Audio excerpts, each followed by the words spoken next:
Les paysages des monts Bamboutos, centre d'intérêt de plusieurs espoirs.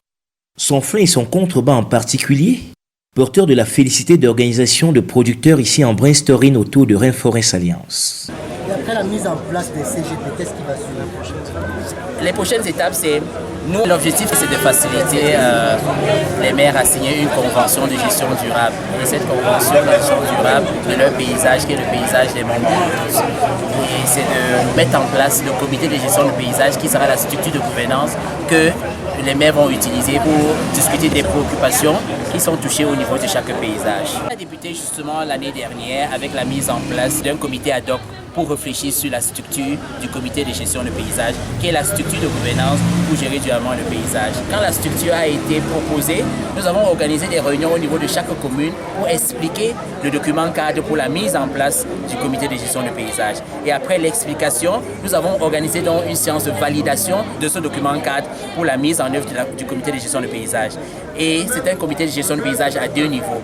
Au niveau de chaque commune, où il fallait mettre en place les commissions communales de gestion de paysage, cela a été déjà mis en place. Donc nous sommes à la phase stratégique qui est la mise en place du comité de gestion de paysage qui passe par la signature d'une convention de coopération décentralisée entre les différentes communes et qui ont choisi donc le comité de gestion de paysage comme la structure de gouvernance pour gérer durablement le paysage.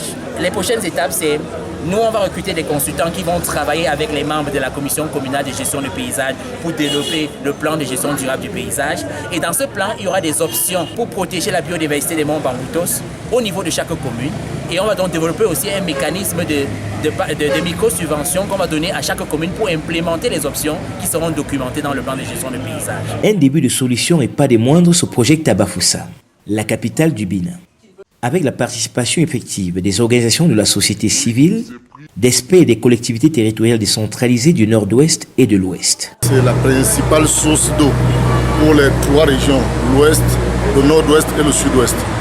Vraiment vivement que ceci soit mis sur pied afin que cet écosystème soit préservé. La mise à contribution des bénéficiaires est effective.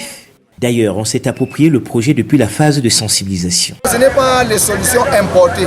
Les problèmes identifiés et les solutions proposées proviennent des communautés locales. Et moi, je pense que ça va être une approche durable.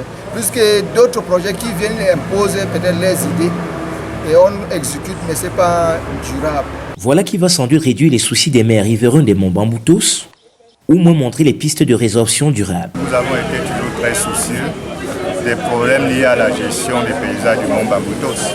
Et Rainforest Alliance vient aujourd'hui nous apporter un début de solution à ces différents problèmes.